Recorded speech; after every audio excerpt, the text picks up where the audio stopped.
Level 1. The first missed payment. It starts with 1 month. Not a crisis, not a collapse, just 1 month where the numbers did not line up. You had the rent, you had the groceries, you had the phone bill and the electric bill, and the subscription you forgot was still running. And then the credit card payment came due. Not the full balance, just the minimum.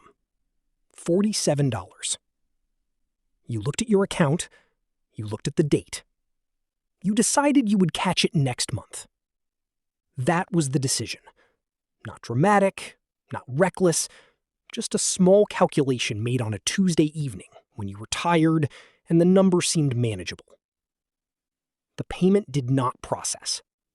The due date passed. 3 days later, a late fee appeared. $29 added to a balance you were already carrying.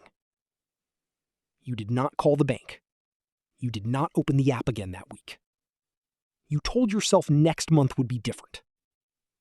It was not different. But you did not know that yet. Level 2. The minimum payment trap. Next month, you paid. Not the full balance. The minimum. Because the full balance had grown, and the minimum was what fit inside the month without breaking something else. The minimum payment felt responsible. You were paying. You were not ignoring it. The account stayed open. The card still worked. What you did not see was the interest. The balance you carried from last month was now generating a charge every single day. Not a large charge, small enough to ignore, large enough to matter. You made the minimum payment for 4 months in a row. Each month, you felt like you were managing it. Each month, the principal barely moved. The interest was consuming most of what you sent. You were paying the bank to keep owing the bank. The balance at the start of those 4 months was $1,200. After 4 minimum payments totaling $188, the balance was $1,109. You had paid $188 and moved $91. The card was not shrinking. It was breathing. And every month, you fed it just enough to keep it alive. Level 3. The second card. Around month 6, you needed something. Not a luxury, something real. A car repair, a medical bill. One of those expenses that does not wait and does not negotiate. The first card was close to its limit.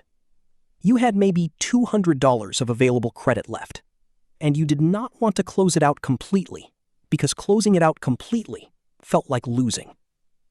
So you applied for a second card. You were approved. The limit was lower than the first one. The interest rate was higher, but it was open, and it was available. And the problem in front of you had a number attached to it, and the card solved the number. Now you had 2 balances, 2 minimum payments, 2 due dates. You set a reminder on your phone for each one. You felt organized. What you had done was double the surface area of your debt without doubling your income. The first card still breathed every month. The second card started breathing immediately. You were now managing 2 living things on an income that had not changed. Level 4. The loan. By month 9, the minimum payments were $140 combined. That was $140 every month that produced nothing. No asset, no progress, no ownership. Just the cost of staying in place. You started looking for a way out of the cards. Someone told you about debt consolidation. You read about personal loans. The pitch made sense. 1 payment, lower interest, clean slate. You applied for a personal loan. You were approved for $4,000 at 19.9% over 36 months. You used it to pay off both cards, The cards went to zero. The loan balance sat at $4,000. For exactly 11 days, you felt free. Then the first card sent you an offer, a balance transfer promotion, 0% for 12 months. You told yourself you would be careful. You used the card once, for something small, something that made sense at the time. Within 60 days, both cards had balances again. The loan was still running. You now had 3 debts, where you had started with 1. The consolidation had not solved anything. It had created room, and you had filled the room. Level 5. The collections call. You missed a payment. Not intentionally. The month was heavier than usual. The car insurance renewed. The phone needed replacing. You moved the credit card payment to the following week in your head. And then the following week arrived full of other things. 30 days passed. At 31 days, the bank reported the missed payment to the credit bureaus. At 60 days, the calls started. The first call came on a Wednesday morning. An automated voice reading your account number. You did not answer. The second call came that afternoon. You let it go to voicemail. By the end of the week, you had 7 missed calls from 3 different numbers. Some were the bank, some were a collections department. One was a third-party agency the bank had already sold the debt to. You did not know debt could be sold. You did not know that once it was sold, you now owed someone you had never agreed to borrow from. You answered one call. The voice on the other end was calm and professional, and told you what you owed and asked how you would like to resolve it today. You said you needed more time. They said they understood. They called again the next morning. Level 6. The credit score collapse. You checked your credit score for the first time in 4 months. The number had dropped 94 points. You sat with that for a moment. 94 points. Not gradual, not slow. A removal. The missed payment had triggered it. The collections activity had accelerated it. The high utilization on both cards had been pulling it down for months without you watching. You were now in the low 500s. You started reading about what that meant. It meant the apartment you wanted to rent next year would require a larger deposit or a cosigner. It meant the car loan you would need in 18 months would come at a higher interest rate, if it came at all. It meant that every future borrowing would cost more than it would have cost you 6 months ago. The system had noticed you. It had categorized you. And it had adjusted what it was willing to offer you based on what it now believed you were worth as a borrower to you. You had not changed. Your income had not changed. Your intentions had not changed. But the number had. And the number was what the system read. Level 7. The paycheck cycle. You started doing the math differently. Before, you thought about money monthly. Now, you thought about it weekly, sometimes daily. Every paycheck had a list attached to it before it arrived. Rent, utilities, groceries, minimum payment 1, minimum payment 2, loan installment.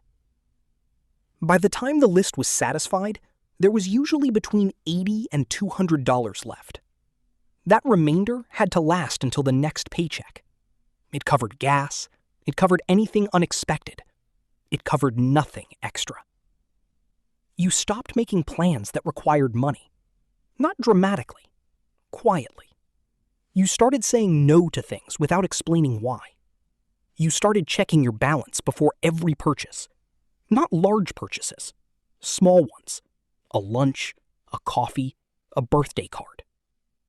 The checking became automatic. Open the app, look at the number, close the app. Sometimes 3 or 4 times a day. Not because the number changed, because looking at it felt like control. You were not in control. You were surviving in 2-week intervals and calling it a budget. The debt was not growing dramatically anymore. It was just permanent, a fixed cost of being you. Level 8. The negotiation. At some point, you called. Not because you had a plan, because the weight of managing it quietly had become heavier than the embarrassment of asking. You called the credit card company first. You explained the situation. You asked if there was a hardship program. There was. They could reduce your interest rate temporarily. They could waive one late fee. They could set you on a structured payment plan if you agreed to close the card during the process.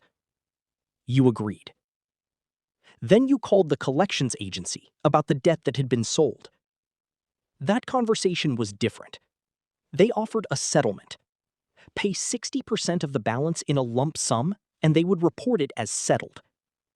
Not paid in full, settled. The difference mattered to your credit report. Settled meant you had negotiated a reduced payoff. It would stay on your report for 7 years. You did not have the lump sum. You asked about a payment plan. They agreed to one. Higher monthly than you expected, but structured. For the first time in almost a year, you had a clear number attached to a clear end date. It did not feel like winning. It felt like the beginning of a very long walk that you should have started earlier. Level 9. Bankruptcy consideration. You looked it up at 1 a.m. on a Sunday. Not because you had decided, because you needed to know if it existed as an option. You read for 2 hours. Chapter 7, Chapter 13. Liquidation versus reorganization. The means test. The exemptions. The automatic stay. The effect on your credit for 7 to 10 years. The effect on your ability to rent, to borrow, to work in certain fields. You learned that bankruptcy was not an escape. It was a legal acknowledgement that the debt had grown beyond the realistic capacity to repay it, and that the system had a formal process for that situation. The process had costs, filing fees, attorney fees, between $1,500 and $3,500, depending on complexity. You needed money to declare that you had no money. You read about people who had filed and rebuilt. You read about people who had filed and found the rebuild harder than they expected. You did not file that night. You closed the browser. You lay in the dark for a while. You had not made a decision, but you had crossed a line. You were now a person who had seriously considered it. That was a different version of you than the one who missed one payment on a Tuesday evening 14 months ago. Level 10. Life restructured around debt. You are still here. The debt did not disappear. You did not find a shortcut. There was no single moment where everything reversed. What happened was slower than that. You built a structure around it. A budget that accounted for every payment before anything else. A system for tracking due dates that you actually used.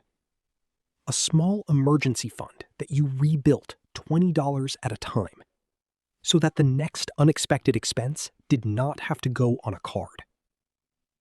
The balances moved, slowly, measurably, 1 month at a time.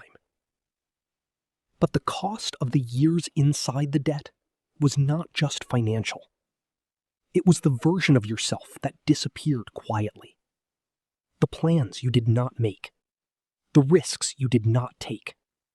The opportunities that required capital you did not have. The debt had not just taken money. It had taken time. And time was the one thing no payment plan could return to you. You kept paying. Not because you felt hopeful, because stopping was not an option anymore. And somewhere in that, in the absence of an exit, you found a kind of discipline that you did not have before any of this started. That was the only thing the system gave you that it did not charge interest on. The first missed payment never feels like the beginning. It feels like 1 month. But the system has a long memory, and it never forgets what you owe.